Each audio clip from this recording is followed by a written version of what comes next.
144ویں number علامت یہ ہے، حدیثیں گڑھی جائیں گی، حدیثیں گڑھی جائیں گی، لوگ اپنی طرف سے من گڑت بات کہہ کر رسول اللہ صلی اللہ علیہ وسلم کی طرف منسوب کر دیں گے، خود بات کہیں گے حدیث میں آیا، کسی کا قول لیں گے کہیں گے یہ حدیث ہے۔ آپ صلی اللہ علیہ وسلم کے جو ارشادات ہیں وہ سنانے والے لوگ کم ہیں، موضوع اور من گڑت باتیں سنانے والے لوگ زیادہ۔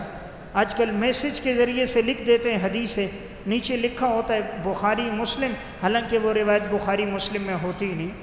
ہر اچھی بات کو حدیث کہہ کر آگے نقل کیا جاتا ہے، ہر اچھی بات حدیث نہیں ہوتی، حدیث کی ہر بات اچھی ہے لیکن ہر اچھی بات حدیث نہیں ہے۔ اسے علماء کہتے ہیں عموم خصوص مطلق ہے، یہ ضروری نہیں کہ جو اچھی بات ہو وہ حدیث بھی ہو، حدیث وہی ہے جو رسول اللہ صلی اللہ علیہ وسلم کا فرمان ہے۔ اس لیے عموماً ہر حکمت کی بات کو حضرت علی کی طرف منسوب کر دیا جاتا ہے اور ہر اچھی بات کو حدیث بنا کے نقل کر دیا جاتا ہے، اس سے بچا جائے۔ رسول اللہ صلی اللہ علیہ وسلم نے فرمایا من کذب علی متعمدا فلیتبوأ مقعدہ من النار،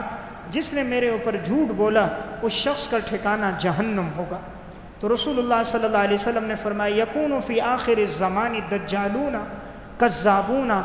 آخری زمانے میں دجال آئیں گے، جھوٹے لوگ آئیں گے، یأتونکم من الاحادیث، وہ تمہیں ایسی حدیثیں بیان کریں گے بما لم تسمعوا انتم ولا آباؤکم، جو نہ تم نے سنی ہوں گی نہ تمہارے آباء و اجداد نے سنی ہوں گی، فإیاکم وإیاہم، پس ان لوگوں سے اپنے آپ کو بچاؤ، خود بھی ان سے بچو، لا یضلونکم، کہیں وہ تمہیں گمراہ نہ کر دیں، ولا یفتنونکم، کہیں وہ تمہیں فتنے میں نہ ڈال دیں۔